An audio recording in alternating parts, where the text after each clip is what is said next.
ఎర్రకాలువ ప్రవాహం ప్రస్తుతం పూర్తిగా నియంత్రణలో ఉందని, ప్రజలు ఆందోళన చెందాల్సిన అవసరం లేదని అధికారులు అనుక్షణం అప్రమత్తంగానే వ్యవహరిస్తున్నారని తూర్పుగోదావరి జిల్లా సహాయ చర్యల ప్రత్యేక అధికారి AP CRDA commissioner K Kannababu తెలిపారు.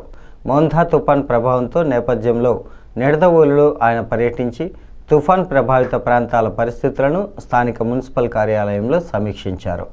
రాష్ట్ర పర్యాటక, సాంస్కృతిక, సినిమాటోగ్రఫీ శాఖ మంత్రి, జిల్లా మంత్రి కందుల దుర్గేష్ సూచనలతో తూర్పుగోదావరి జిల్లా కలెక్టర్ కీర్తి చేకూరితో సమన్వయం చేసుకుంటూ లోతట్టు ఎర్రకాలువ పరిసర ప్రాంతాల్లో పర్యటనలు నిర్వహించామన్నారు.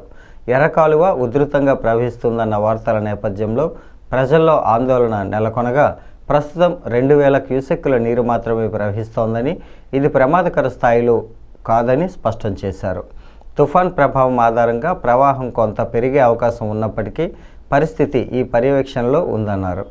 ఈ సమావేశంలో RDO Rani Susmita, municipal chairman Bhupathi Adinarayana, municipal commissioner Krishnaveni, tahsildar Nagaraju, ఇతర అధికారులు పాల్గొన్నారు.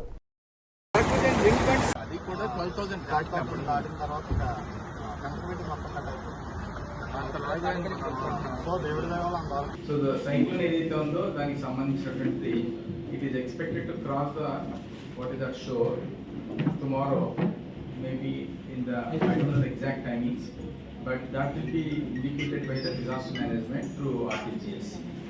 సో అది స్ట్రైక్ అవబోతుంది కాబట్టి అందులో ఎఫెక్ట్ అయ్యేటటువంటి జిల్లాలకి స్పెషల్ ఆఫీస్ వేయడం జరిగింది. అందులో భాగంగా ఈస్ట్ గోదావరి డిస్ట్రిక్ట్కి నన్ను వేయడం జరిగింది. నా పేరు కన్నబాబు, కమిషనర్ సిఆర్డీఏ. సో దీనికి సంబంధించి మున్సిపాలిటీకి ఎందుకు ప్రత్యేకంగా మనం మాట్లాడుకోవడం జరుగుతుందంటే, municipality because population as such ఎక్కువగా ఉంటుంది.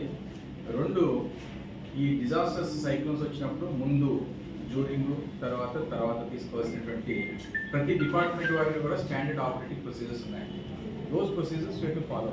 మార్నింగ్ మీకు ప్రిన్సిపల్ సెక్రటరీ గారు, సిడిఎంఏ గారు కూడా మీకు conference పెట్టినట్టున్నారు. I think some instructions also being given. So I may know what are the instructions that are being given, what are the preparatory measures you people are taking up.